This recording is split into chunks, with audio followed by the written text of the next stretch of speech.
Senadores e deputados paralisam trabalhos por impeachment de Moraes e anistia. Exatamente isso, pessoal. A gente já começa essa quarta-feira pegando fogo em Brasília. Né? A oposição apresenta um novo pedido de impeachment contra Alexandre de Moraes e param tudo, bloqueiam pautas até que saia esse impeachment e anistia também a todos os envolvidos no 8 de janeiro.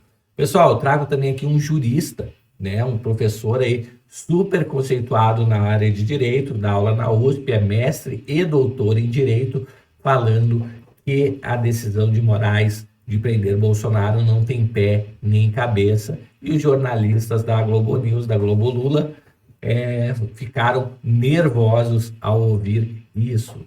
Então, pessoal, já chega aí se inscrevendo no canal, habilitando o sininho, e a gente já começa com a senadora Tereza Cristina falando sobre a pauta de bloqueio e pedido de impeachment de Alexandre de Moraes. Vamos ouvir aqui.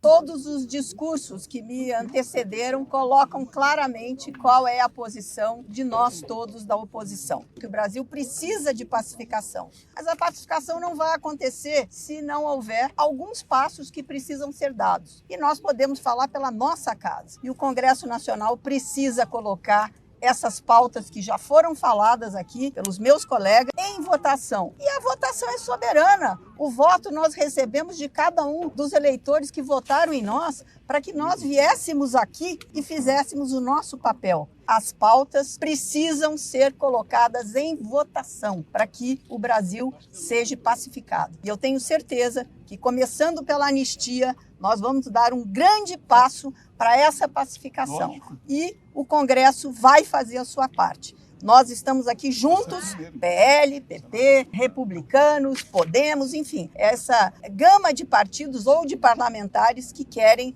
o bem do Brasil. Já falaram da economia, concordo plenamente, mas hoje o dia é pacificação. E a pacificação só virá com a altivez deste Congresso. Muito obrigada. Pessoal, aqui a senadora falando, a gente tem senadores e deputados, né, indo nessa linha de bloqueio aí da oposição, justamente para ter a pauta do impeachment de Alexandre de Moraes e também a anistia geral e irrestrita. Então, 5 deputados do PL protocolaram ontem no Senado um novo pedido de impeachment contra Alexandre de Moraes. A iniciativa é liderada pelo deputado Hélio Lopes, né, pessoal? Então, no documento, os deputados acusam Moraes de crime de responsabilidade, abuso de autoridade, improbidade administrativa, censura e violação das garantias constitucionais de liberdade de expressão e imunidade parlamentar. Segundo os autores, eles foram alvo de perseguição política por parte do ministro. Afirma ainda que a decisão que determinou a retirada de sua manifestação pacífica foi arbitrária e ilegal, né, pessoal? O pedido se baseia aí em um episódio ocorrido no fim de julho, né, quando Hélio Lopes tentou montar um acampamento na Praça dos Três Poderes e anunciou uma greve de silêncio em apoio ao Jair Bolsonaro e a proposta de anistia dos réus de 8 de janeiro. No mesmo dia, o Moraes mandou, né, pessoal, determinou a remoção imediata do acampamento, proibiu novos protestos na área e não autorizou, autorizou a prisão em flagrante dos envolvidos em caso de resistência. A decisão foi fundamentada na ligação do ato com os acampamentos golpistas, né, pessoal? Então tá aí escalando cada vez mais contra Alexandre de Moraes os pedidos de impeachment. Pessoal, vou trazer aqui um advogado que ele é simplesmente doutor e mestre em direito penal, falando que a prisão do Jair Messias Bolsonaro não faz qualquer sentido. E os jornalistas da Globo aqui, os blogueiros da Globo, ficaram em polvorosa. Vamos ouvir aqui. A questão da prisão preventiva, existe uma regra de ouro que todos os juízes devem seguir, que ela deve ser vista como a última das medidas. Essa é a regra de ouro. Então, eu não defenderia que deveria ser o caso de prisão preventiva. Apenas que, a se levar em conta que um juiz entendeu que houve descumprimento, ele pode seguir no acúmulo das medidas cautelares pessoais até se chegar a uma prisão preventiva. Se era ou não o caso, dependeria inclusive da premissa da qual partiu o ministro, que é, houve ou não o descumprimento a partir dessas frases. Isso é uma coisa. Agora, a imposição, como concretamente foi vista na data de ontem, me parece que fugiu a uma regra de taxatividade que o direito processual penal tem que levar a sério. No seguinte sentido, há entendimentos do Supremo Tribunal Federal e do STJ, é verdade, existem esses entendimentos, de que um chamado poder geral de cautela é um guarda-chuva para qualquer magistrado resolver problemas que digam respeito à segurança de uma determinada causa penal.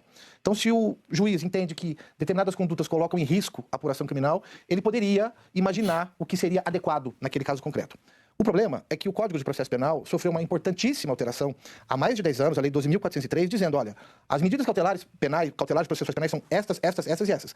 Fora desse parâmetro, não há previsão legal. Mas há o poder geral de cautela, só para ficar claro, porque a divisão dos seus colegas desde ontem à noite é essa, né? Sim. Parte que estranhou, diz o que o senhor está falando, não está no rol do Código de Processo Penal e não está mesmo. Está como substituto da prisão preventiva. Mas, porém, parte dos seus colegas dizem ontem, mas tem o poder geral de cautela do processo penal, no STJ e no STF, que você pode adotar medidas diversas daquelas que estão previstas na lei. Que não estão previstas na lei. E claro que o senhor está muito claro na sua linha, o senhor discorda de que possa se fazer isso, né? Agora, eu posso só acrescentar mais uma dúvida, por favor, Renato?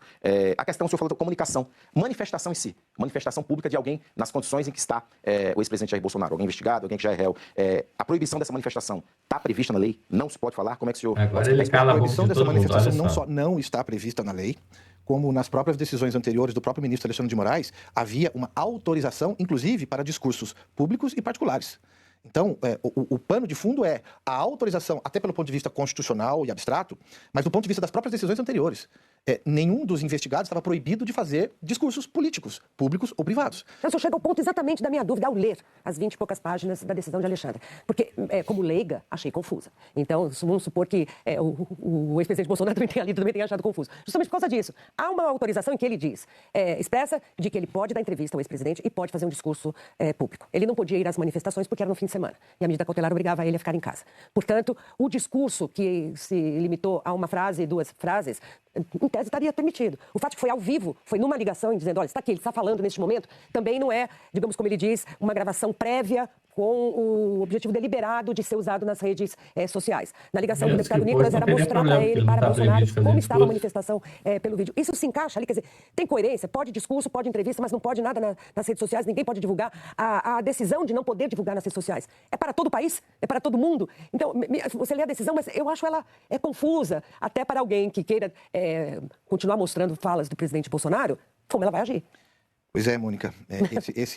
Eu acho que esse é um sinal dos nossos dias. Os problemas com os quais nós estamos convivendo têm a ver exatamente com a comunicação, como ela se dá e quais são os mecanismos de coibir eventuais comunicações danosas à convivência pacífica dentro de uma democracia. Eu entendo que esses pontos eles podem fragilizar, inclusive, a própria premissa de desobedecimento das cautelares. É por isso que o meu entendimento, ele talvez seja um pouco contra-majoritário do que nós estamos vendo das notícias, porque me parece que o ministro Alexandre de Moraes se equivocou, seja no momento em que tratou de uma medida cautelar que não é autônoma como se ela fosse, seja na medida em que ele delimitou, ao meu ver, excessivamente o contato e o exercício de comunicação, e por outro lado, imaginando que foi feito um cálculo político para evitar esse torvelinho político ainda maior, para evitar uma prisão preventiva propriamente, também não foi satisfatória, porque afinal de contas ele já produziu um efeito político que com certeza não era o desejado para todos nós brasileiros, que não merecemos isso, inclusive.